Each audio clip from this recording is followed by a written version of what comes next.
আজকে আমি তোমাদের ফোর্থ সেমিস্টারে রাষ্ট্রবিজ্ঞান মাইনর বিষয়টা লাস্ট সাজেশনটা দিয়ে দিলাম। এর আগে আমি তোমাদের রাষ্ট্রবিজ্ঞানের মেন সাজেশনটা তোমরা যখন থার্ড সেমিস্টার থেকে ফোর্থ সেমিস্টার উঠেছো তখনই দিয়ে দিয়েছি। যারা এখনো পাওনি আমার চ্যানেলে দেখো, তোমাদের ফোর্থ সেমিস্টারে 2026 সাজেশন মাইনরে দেওয়া আছে। আজকে যেটা দিচ্ছি সেটা হচ্ছে গিয়ে ওই সাজেশনটার উপরে লাস্ট মিনিট সাজেশন, অর্থাৎ প্রত্যেকটা প্রশ্ন স্টার মার্কস প্রশ্ন। একটা প্রশ্নকে তোমরা কোনো মতেই মিস করবে না। তোমাদের পরীক্ষায় 10টা থাকবে, লিখতে হবে 6টা বড় প্রশ্ন, 5 আর 10 নম্বর মিলিয়ে। আশা করি এর মধ্যে সব তোমরা কমন পেয়ে যাবে। আমি তোমাদের যে মেন সাজেশন দিয়েছি ওটা অবশ্যই ভালো মতো দেখে যাবে। আর এটা লাস্ট মিনিট সাজেশন। দেখো আমি তোমাদের লাস্ট মিনিট সাজেশনে কি দিয়েছি।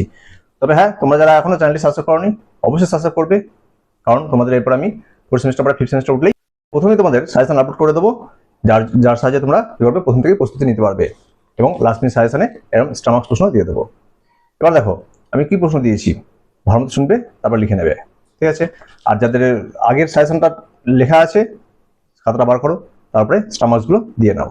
কি কি প্রশ্ন? প্রথম প্রশ্ন, পরীক্ষা পড়ার চান্স 100%। কি? সংবিধান অনুযায়ী কেন্দ্র ও রাজ্যগুলির মধ্যে পারস্পরিক সম্পর্ক লেখো। কি দিয়েছি? সংবিধান অনুযায়ী কেন্দ্র ও রাজ্যগুলির মধ্যে পারস্পরিক সম্পর্ক লেখো। এবার দেখো পারস্পরিক সম্পর্কগুলো কি হিসেবে আসতে পারে?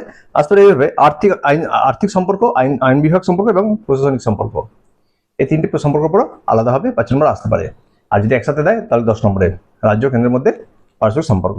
ঠিক আছে, ভেরি ইম্পর্টেন্ট, এটা আশা করি তোমরা পেয়ে গেছো। ঠিক আছে, নেক্সট প্রশ্ন দেখো কি দিয়েছি। তারপর প্রশ্ন দেখবে ভারতীয় সংবিধানের বৈশিষ্ট্যগুলি লেখো। কি দিয়েছি? ভারতীয় সংবিধানের বৈশিষ্ট্যগুলি লেখো। তারপরে ভারতীয় সংবিধানের প্রস্তাবনায় উল্লেখিত লক্ষ্য ও উদ্দেশ্যগুলি লেখো। কি দিয়েছি? ভারতীয় সংবিধানের প্রস্তাবনায় উল্লেখিত লক্ষ্য ও উদ্দেশ্যগুলি লেখো। ঠিক আছে, এরপর দেখো কোন প্রশ্ন স্টার মার্কস হিসেবে দেখবে। ঠিক আছে, নেক্সট প্রশ্ন দেখো union public service commission.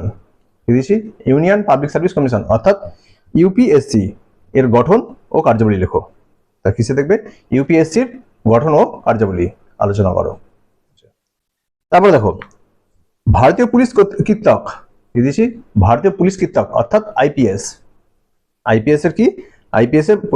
IPS নিয়োগ ও তার প্রশিক্ষণ প্রক্রিয়া সম্পর্কে আলোচনা করো। ঠিক আছে, আইপিএস নিয়োগ ও প্রশিক্ষণ সম্পর্কে আলোচনা। ঠিক আছে, সব স্টার মার্কস প্রশ্ন। আমি উপরে দেখো আমি স্টার মার্কস হিসেবে দিয়ে রেখেছি, একটা প্রশ্ন মিস করবে না। আর ভিডিওটা অবশ্যই বন্ধুদেরকে শেয়ার করে দেবে যেন তারাও এগুলো হাতের মুঠে পেয়ে যায় কোন কোন প্রশ্ন তোমাদের জন্য এবারে স্টার মার্কস রেখেছি। দেখো নেক্সট প্রশ্ন কি দেখবে দিলাম, ভারতের ক্যাবিনেট সচিবালয় অর্থাৎ মন্ত্রী পরিষদের গঠন ক্ষমতা ও কার্যাবলী লেখো। তাহলে কি দিলাম? মন্ত্রী পরিষদের গঠন ক্ষমতা ও কার্যাবলী আলোচনা করো বা লেখো। ঠিক আছে, তারপর প্রশ্ন দেখো কোনটা স্টার মার্কস দিয়েছি। ভারতের যে কোনো রাজ্যের রাজ্য সচিবালয়ের গঠন ও কার্যাবলী লেখো। কি দিলাম? ভারতের যে কোনো রাজ্যের রাজ্য সচিবালয়ের গঠন ও কার্যাবলী লেখো। তারপর প্রশ্ন কি দিয়েছি স্টার করো, জেলা প্রশাসনে বা জেলা ম্যাজিস্ট্রেটের। কি দিলাম? জেলা প্রশাসনে বা জেলা ম্যাজিস্ট্রেটের অর্থাৎ ডিএম এর কি ক্ষমতা ও কার্যাবলী লেখো। কি দেখবে? ডিএম এর ক্ষমতা ও কার্যাবলী। এবার দেখবে আমি মেন সাজেশনে অথবা আগের সাজেশনে আমি এখান থেকে আরেকটা প্রশ্ন রেখেছি, তোমাদের কিন্তু এখান থেকে একটা প্রশ্ন আসবেই। আমি স্টার মার্কস রেখেছি ডিএম। এছাড়া যে প্রশ্নগুলো রেখেছি মেন সাজেশনে দেখো কি রেখেছিলাম, এসপি, বিডিও আর এসডিও।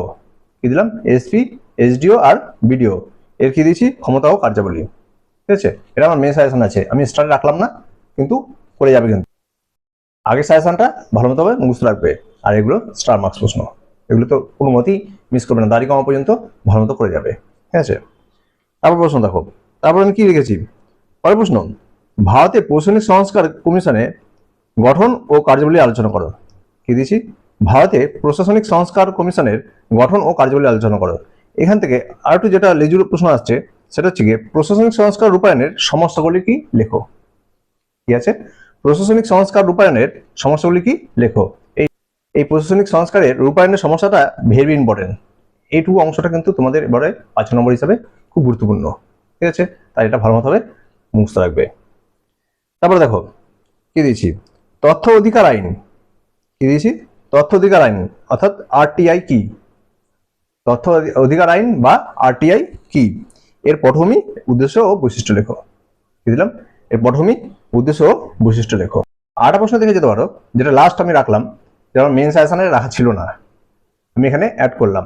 এই প্রশ্নটা একটু দেখে যাও, স্টার মার্কস না হলেও কিন্তু গুরুত্বপূর্ণ প্রশ্ন খুব। কি দেখবে?